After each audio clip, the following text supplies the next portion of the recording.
네, 8월 5일 장윤선의 취재편의점 30분 더 먼저 시작합니다. 저희들이 뉴스퀵 배송 시작하면서 매일 오전 8시 30분으로 30분 당겨서 여러분들께 뉴스의 속살 열심히 취재해서 현장 열심히 뛰어서 보도해드리고 있는데요. 애청자분들께서 그 정성을 좀 알아주시는 것 같습니다. 박재경님께서 하시느라 더운 날씨에 수고하시니 저희가 편하게 듣습니다. 이런 의견 주셨습니다. 네, 이런 글 보내주시면 더욱더 예, 기자를 열심히 뛰게 하는 글입니다. 안녕하세요. 장 기자님 취재. 예, 여러분들께서 많은 의견들 남겨주시면 소개하면서 같이 말씀 좀 나누도록 하겠습니다. 네. 자, 하나하나 소개하겠습니다. 첫 번째 소개해드릴 뉴스는 반가운 소식입니다.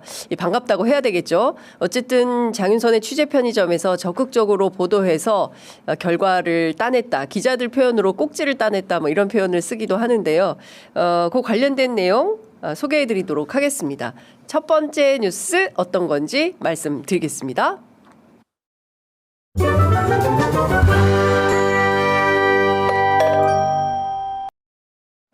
네, 첫 번째 준비한 것은 내란숙의 윤석열 엄호했던 여러분 기억하시죠? 최일 국방홍보원장. 예, 최일 국방홍보원장이 어제부로 직위 해제가 됐습니다. 그리고 관련된 범죄 사실에 대해서는 국방부 차원에서 수사 의뢰하겠다라는 입장을 밝혔는데요. 앞서 말씀드린 대로 내란숙의 윤석열을 엄호하고 또 국방일보 기자들에게 뉴라이트 사관을 입각한 정치 편향을 지시함과 동시에 이것을 어기면 인사보복 등으로 일관했던 최일 국방홍보원장이 어제 날짜로 국방부로부터 직위 해제가 되었습니다.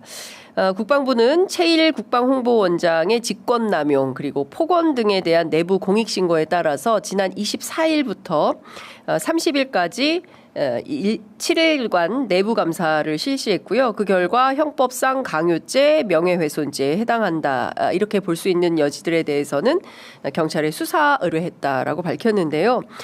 지난주 내내 취재편의점이 국방일보 기자들의 공익제보 내용을 중심으로 해서 관련된 단독 보도를 가감없이 해드린 바 있습니다. 그리고 많은 언론들이 취재편의점뿐만 아니라 다양한 신문들이 국방일보 안에서 벌어지고 있는 기괴한 작태들에 대해서 전부 고발 보도를 한 바 있죠. 최일 국방홍보원장이 국방일보 전 취재팀장에게 보냈던 카카오톡 메시지는 그 자체로 경악이었습니다. 그 준비된 거 보여주시면 좋을 것 같은데요. 일단만 하나 보여드리도록 하겠습니다. 지금 대한민국은 6.25 전쟁 직전 상황과 유사합니다. 마치 내란숙의 윤석열이 비상계엄을 선포하면서 본인에게 동의하지 않는 모든 사람들을 국민들을 반국가 세력으로 낙인 찍고 마치 척결되어야 할 대상으로 상정한 것처럼 최일 국방홍보원장도 국방일보 기자들에게 이와 유사한 주장을 하고 있는 것입니다. 갑자기 대한민국 건국 날짜가 1919년이라는 선전선동이 퍼져나가고 있습니다. 1919년 3.1 독립 만세운동으로 인해서 상해 임정이 4월에 들어섰습니다. 그러면 1919년에 대한민국 정부가 있었습니까? 없었습니까? 상해 임정을 인정한다면 1919년에 우리 정부는 분명히 존재했던 것입니다. 그런데 뉴라이트 사관을 가진 사람들은 어떤 주장을 합니까? 1945년 이후 1948년 단독 수립 정부를 세웠던 이승만 정부부터 진짜 정부다 이런 주장을 하는 거죠. 그걸 바로 건국절이라고 주장을 하면서 1948년 8월 15일을 건국절로 해야 된다라는 게 이명박 정부 때 그토록 주장했었던 뉴라이트 주의자들의 주장 아니겠습니까? 바로 극우적 주장인 것인데요. 그런 주장하는 김형석 독립기념관장이 지금도 지금 이 순간도 독립기념관장에 있죠. 곧 8.15가 옵니다. 광복 80주년에 뉴라이트 사관을 가진 독립기념관장을 그대로 놓고 우리는 8.15 80주년을 맞이할 것인지 저는 정부 차원에서도 진지한 고민이 좀 필요한데요. 최일 국방홍보원장은 드러난 문제가 있으니까 이렇게 직위 해제가 됐지만 독립기념관장에 대해서는 지금 아무런 인사 조치도 없고 정말 쥐죽은 듯이 조용히 하고 있습니다. 이런 방식으로 뉴라이트 사관을 가진 소위 내란 잔존 세력들이 곳곳에 뿌리 박혀 있습니다. 이런 것들을 다 잔뿌리까지 헤쳐서 확실하게 걷어낼 때 우리는 확실한 내란 종식을 했다라는 선언을 할 수 있지 않을까 싶습니다. 관련된 내용을 조금 종합을 해보면 아시는 것처럼 최일 원장은 지난 6월에 이재명 대통령 취임 이후에 한미 정상간 통화를 삭제하라고 했죠. 일부 극우 유튜버들이 이거 자작극이다라고 하니까 그 내용을 고스란히 받아들여서 이거 기사 삭제해라고 지시해서 논란이 있었고요. 최근에는 대통령이 매우 심각하다라고 지적했던 바로 그 일입니다. 지난달 28일 신임 안규백 국방부 장관의 취임사 가운데 12.3 불법 비상계엄 그리고 내란과 관련된 대목을 전부 삭제하는 방식으로 내란을 엄호했던 사람입니다. 뿐만 아니라 한강 작가 인터뷰를 해야 되겠다. 왜냐하면 당시에 부커상도 받고 또 아마 그 이후인 것 같은데요. 또 노벨 문학상도 받았던 분 아닙니까? 그런데 이 한강 작가 인터뷰하겠다는 취재 계획에 대해서 국방홍보원장 최일 이런 주장했습니다. 5.18을 미화한 작품이 우리 장병들의 정신교육에 맞는지 고민해보라. 5.18을 미화했다라는 표현이 역사적 사실에 맞습니까? 예? 그리고 작별하지 않는다가 제주 4.3을 모티브로 하고 있는 점을 들어서 역사적 평가가 엇갈리는 현대사의 비극이다. 그러니까 사실상 한강 작가 인터뷰하지 마라라고 취재 지시를 내린 것과 같습니다. 물론 결국에는 이런 보도를 하지 못했던 것인데요. 이런 방식으로 끊임없이 뉴라이트 사관에 입각한 취재 지시, 보도 통제 이런 것들을 했던 겁니다. 어쨌든 저희가 이 최일 국방홍보원장의 직위 해제와 관련해서는 취재 편의점의 노력이 있다라고 판단해서 첫 번째 뉴스로 저희가 뽑아봤습니다. 자, 두 번째 보도할 뉴스는 어떤 걸까요? 어떤 건지 궁금하시죠? 잠깐만요.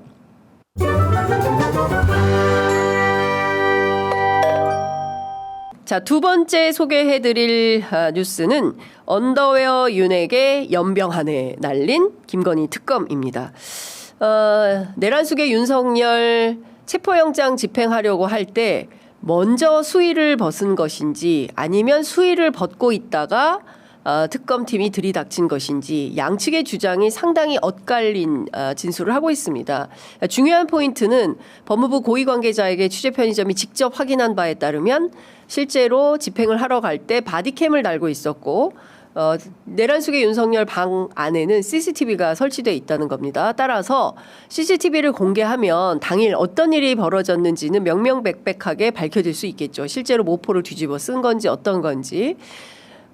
전 국민 전 세계에서 이 사건을 세게 보도를 하고 있습니다. 저희가 어제 외신이 어떻게 보도하고 있는지도 다 설명을 드린 바 있는데요.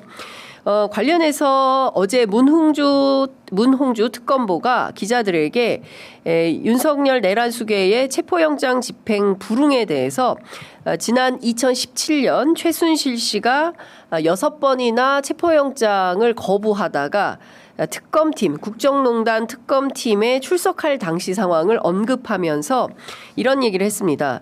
한 청소부 아주머니가 연병하네라고 했다라고 밝혔습니다. 사실 청소부 아주머니라는 표현보다는 저희가 청소노동자라는 표현을 쓰죠. 예, 아주머니라는 표현은 잘 안 씁니다. 문흥주 특검보님. 예, 여하튼 당시 2017년 영상입니다. 여러분들 기억이 가물가물하시고 그때 무슨 말을 했었지 생각이 나실 것 같은데요. 관련해서 당시 영상 문홍주 특검보가 언급한 당시 영상 함께 보겠습니다.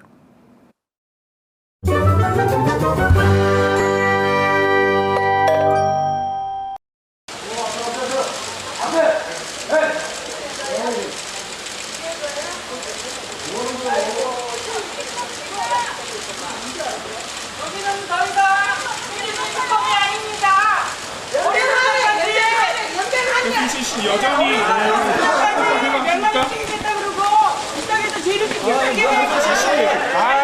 특검이 아닙니다. 그리고 좀 배워보고 좀 뒤에 말씀하고 다른 거 다 배워보세요. 아우, 저는 저 때의 상황이 아주 생생합니다. 2016년, 2017년에 이어진 5개월간 이어진 촛불혁명 당시에 거리에서 그리고 국회에서 현장에서 굉장히 많은 취재를 했던 현장 취재 기자로서 그때 저 장면이 너무나 실감이 나는데요. 문홍주 특검보는 왜 8년 전 최순실 씨의 일을 다시 꺼내 들었을까요? 이유는 당시 박근혜 국정농단 특검 당시 수사팀장이 누구였습니까? 여러분들 다 아시죠? 바로 윤석열 내란수계였습니다. 출석을 거부하는 최순실 씨에 대해서 당시 특검팀은 체포영장을 발부받아서 저렇게 인치하는, 강제 구인하는 장면 여러분들 함께 보신 건데요. 문 특검보가 어제 기자들에게 이렇게 말했습니다. 최순실이 끌려오며 더 이상 자유민주주의 특검이 아니라고 했고 지나가던 청소 아주머니가 연병하네라고 했습니다. 그래서 윤 전 대통령이 어떻게 수사했는지 우리는 잘 알고 있고 똑같이 적용하는 뿐입니다. 이렇게 얘기를 했습니다. 진짜 민망해서 입으로 옮기기 어려운 수준인데요. 속옷만 입은 상태에서 특검팀의 체포영장을 거부한 바로 그 윤석열 내란 수계를 문홍주 특검보가, 그러니까 김건희 특검팀이 정조준하고 있는 것이다. 이렇게 설명을 할 수 있을 것 같습니다. 이런 얘기도 했습니다.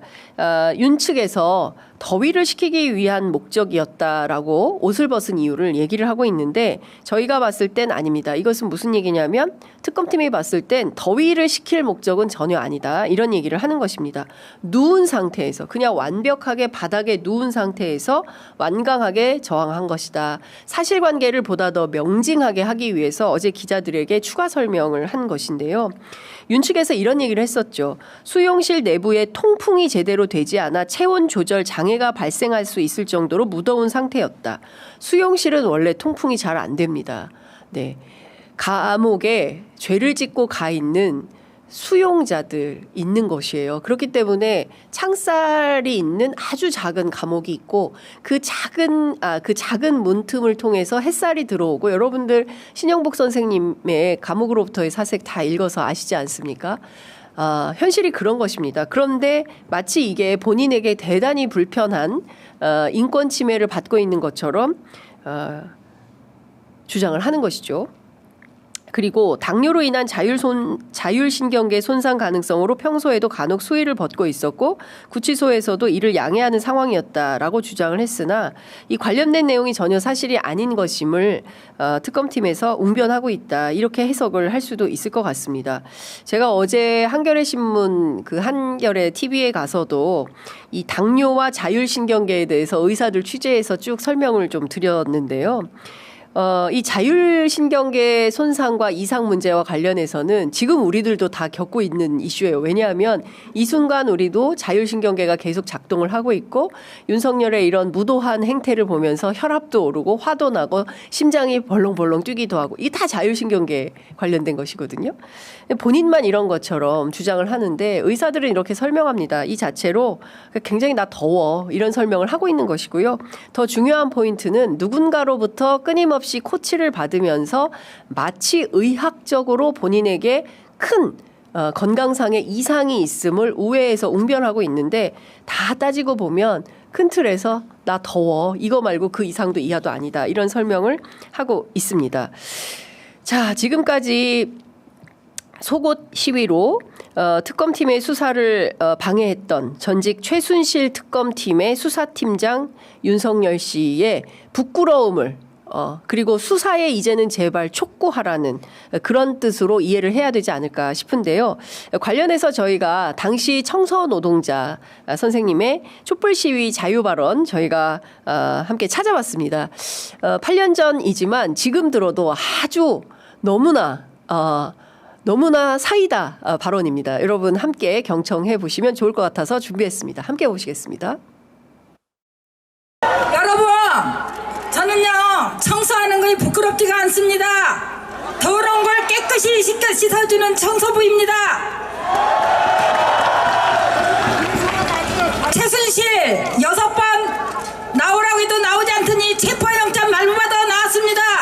그럴 때 저는 최순실이 얼굴을 좀 보려고 나갔는데요, 차에 내리자마자 큰 소리를 치고 외치면 민주주의를 운운하는데 어디 감히 민주주의를 운운할 수 있습니까? 여러분 안 그렇습니까?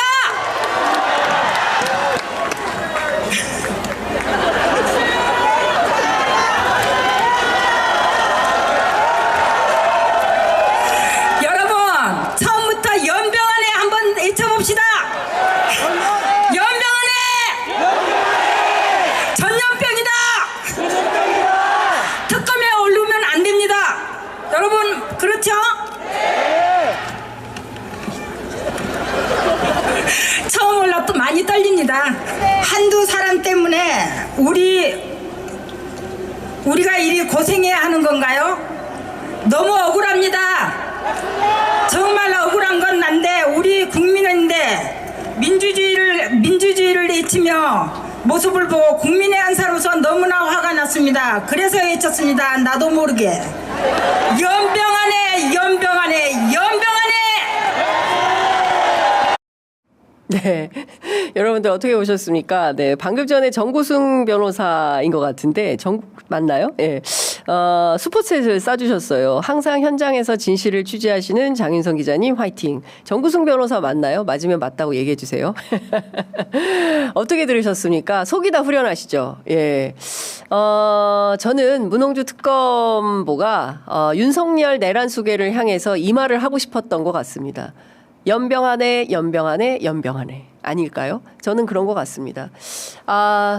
김건희 특검팀에서 오늘 윤석열 내란 수계에 대한 체포영장 재집행에 나설 가능성이 높다는 언론의 관측이 있습니다. 내일은 빅데이입니다. 내일 바로 V0 김건희가 김건희 특검팀에 출석을 하지요. 안 나오지는 않는다라는 건데요. 내일 아침에 또 어떤 일이 벌어질지 모르겠습니다. 취재 편의점도 카메라를 일찌감치 준비해 놓고 현장 취재하면서 여러분들께 현장 보내드리도록 하겠습니다. 자, 다음 준비한 뉴스는 어떤 걸까요?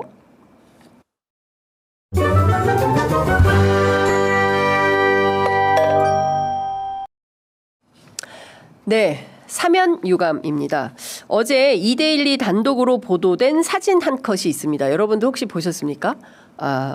지금 사진 한 장 띄워주시면 좋을 것 같습니다. 이데일리 단독 보도인데요. 송원석 국민의힘 비대위원장 겸 원내대표가 강훈식 대통령 비서실장에게 보낸 8.15 특별사면 요청 명단 관련된 것입니다. 관련 내용이 좀 잘 안 보이실 것 같아서 제가 설명을 좀 드리면 송원석 의원은 이런 얘기를 합니다. 8.15 특사 대상으로 모두 4명을 전달합니다. 1번 안상수 전 인천시장 부인 김모 씨, 정찬민 전 의원, 홍문종 전 의원, 심학봉 전 의원 이렇게 모두 4명입니다. 이 전달하고요. 감사합니다 하고 물결 표시 있죠. 이렇게 웃음 표시 고마움을 표해요. 그러자 강훈식 실장이 이렇게 화답합니다. 이게 다예요? 라고 묻죠. 송 비대위원장은 이렇게 얘기합니다. 현재까지 연락 온 건 이게 전부입니다. 이렇게 화답을 합니다. 자, 송원석 비대위원장이 강훈식 비서실장에게 전달한 사인 명단, 이 사람들 과거 전력이 어떤 사람들인지 궁금하시죠? 살펴봤습니다. 자, 안상수 전 인천시장의 배우자 김모 씨는 범행 내역이 이런 겁니다. 지난 20대 대선 후보 경선 과정에서 홍보대행업체 대표에게 억대의 금품을 건넨 혐의로 지난 5월 징역 1년이 대법원에서 확정돼가지고요. 법정 구속이 된 사람입니다. 정찬민 전 의원은 용인시장 취임한 직후인 2014년 부동산 개발업자한테 수억 원 상당의 뇌물을 수수한 혐의로 징역 7년을 선고받고 법정 구속돼서 복역하다가 대법원으로부터 확정 판결을 받아서 의원직을 상실한 사람입니다. 자, 홍문종 전 의원 여러분들 기억하시죠? 홍문종 하면 누가 제일 먼저 생각나십니까? 네, 바로 박근혜 국정농단 당시에 가장 적극적으로 박근혜를 엄호했던 사람이 있으니 그게 바로 당시 사무총장 홍문종 의원입니다. 홍문종은 2013년부터 2015년 IT 업체 관계자들에게 청탁과 함께 리스 차량을 받는 등의 혐의가 인정이 돼가지고요. 징역 4년 6개월을 선고받고 지금 수감 중에 있습니다. 심학봉 전 의원은 불법 정치자금과 뇌물수수 혐의로 2017년 대법원에서 징역 4년 3개월이 확정돼서 10년간 선거권이 박탈된 사람입니다. 딱 들었을 때 어떤 느낌이 드십니까? 단박에 아우 이거 엄청난 부정부패 비리사범들이구나 이런 생각 드시지 않으십니까? 뇌물이에요. 기본적으로 뇌물, 청탁, 전부 그런 겁니다. 자, 불법 정치자금, 뇌물 이런 거 받은 사람들을 8.15 특별사면 대상으로 포함시켜 달라라는 국민의힘 송원석 비대위원장의 부탁을 어떻게 해야 되는 겁니까? 자, 이 사진이 논란이 되자 대통령실에서 어제 오후 6시 06분에 기자들에게 단체 문자를 보냈습니다. 대통령실은 사면에 대한 각계각층의 다양한 의견을 청취하고 있습니다. 라는 의견인데요. 관련해서 송원석 비대위원장도 지난 29일 당 원내대책회의에서 이런 얘기를 한 바 있습니다. 이번 광복절 특사는 철저하게 민생사범 중심으로 이루어져야 한다. 대통령의 사면은 정치적 거래나 정치적 흥정의 수단이 되어서는 안 된다라고 주장했습니다. 자, 지난달 29일 송원석 원내대표가 당 원내대책회의에서 광복절 특사에 대해서 정치적 거래나 정치적 흥정의 수단이 되어서는 아니 된다라고 주장한 기저에는 어떤 컨텍스트가 어떤 맥락이 숨어 있다고 보십니까? 이것은 조국혁신당의 조국 대표 사면을 하게 되면 그 자체로 정치적 거래이자 정치적 흥정의 수단이라고 비판하려고 이런 주장을 밑자락을 깐 것이다. 저는 그렇게 정치적으로 해석을 합니다. 아마 대다수 정치부 기자들은 저와 비슷한 인식을 하게 될 것 같은데요.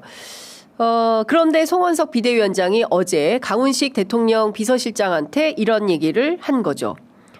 자, 다 떠나서 송원석 위원장이 강훈식 비서실장에게 부탁한 8.15 특사 명단이 민생사범입니까? 자, 뇌물 받아서 홍보대행업체 대표에게 억대 뇌물, 억대 금품을 받아서 대법원에서 확정돼서 법정 구속된 사람. 정찬민, 수억 원 상당의 뇌물수수한 혐의로 징역 7년. 홍문종, IT 업체들한테 리스 등에 받아서 불법적으로 뇌물 받아서 4년 6개월. 심학봉, 불법 정치자금과 뇌물수수. 이런 사람들이 민생과 상관이 있는 것입니까? 이런 사람들 풀어주면 어떻게 되겠습니까? 그야말로 썩은 내가 진동하는 부정부패 사범들을 풀어주면 이 사람들이 나와서 무슨 일을 하게 될까요? 네, 김건희 씨 뇌물 받고 있지 않습니까? 부정한 청탁 받았는지 확인하기 위해서 내일 출석하는 거 아닙니까? 특검팀에. 이런 사람들 다 풀어주면 사면 복권해주면 이 사람들이 감옥에서 나와서 어떻게 하겠습니까? 내란에 협잡하는 세력으로 둔갑하지 않을까요? 저는 국민주권정부에서 이런 사람들을 민생사범이라고 사면복권 해주면 그 자체로 국민들에게 지탄받을 수밖에 없다라고 생각합니다. 내란을 종식하고자 하려면 이 내란의 뿌리가 친일과 군사독재에 맞닿아 있음을 잊어서는 안 된다고 생각합니다. 늘 취재 편의점에서 말씀드리지만 우리가 1945년 해방된 이후에 반민특위를 통해서 제대로 된 친일 청산을 하지 못했고 독재에 대해서 구체적으로 청산하지 못하고 전두환 노태우를 어떻게 했습니까? 사면복권 해줌으로 인해서 전두환 죽을 때까지 5.18에 대해서 사과 한마디 하지 않은 채 눈을 감아버렸습니다. 예, 이게 본질입니다.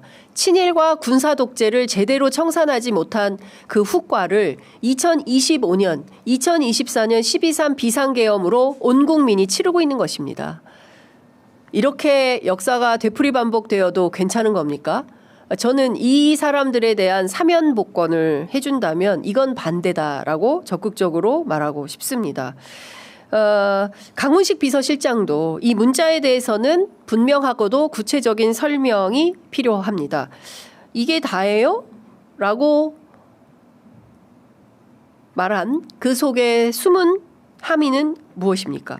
대통령실의 설명대로 각계각층의 다양한 의견 청취로 해석할 수 있습니까? 뭐 그냥 의견 보내주시면 저희들이 참고할게요. 이런 건가요? 아니면 이게 다예요? 라고 하면 추가 명단 없습니까? 추가로 더 해달라고 요구할 사람 없는 건가요? 라고 하는 것이 숨어 있는 거 아니겠습니까?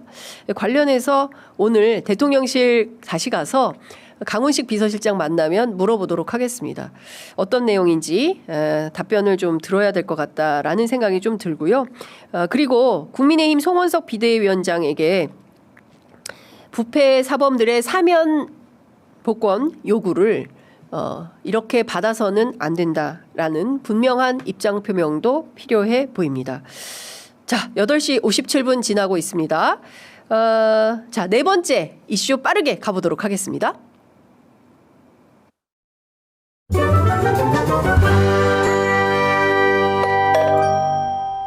오늘 본회의에서는 우리 당이 오랫동안 준비해온 민생개혁 입법들이 오늘 상정이 됩니다. 약간의 우여곡절이 있었습니다만 검찰개혁, 언론개혁, 사법개혁 중에 하나인 언론개혁에 관련된 방송 3법이 맨 앞에 상정되어서 처리될 예정입니다. 노란봉투법, 상법 개정안, 양곡관리법, 농안법 등 본회의에 상정된 법안들은 국민의 삶을 지킬 안전장치입니다. 무너진 민주주의를 바로 세울 출발점이고 대한민국의 회복과 성장을 다시 시동을 거는 오늘이 돼야 할 것입니다. 네, 바로 이어서 보겠습니다. 지금 오늘 아침 조중동 보수 언론들의 논조 보겠습니다. 자, 중앙일보 먼저 볼까요? 여당 방송 3법으로 이사수 확대, 야당 특정 세력 장악용 이렇게 되어 있죠. 자, 다음 신문 보겠습니다. 동아일보입니다.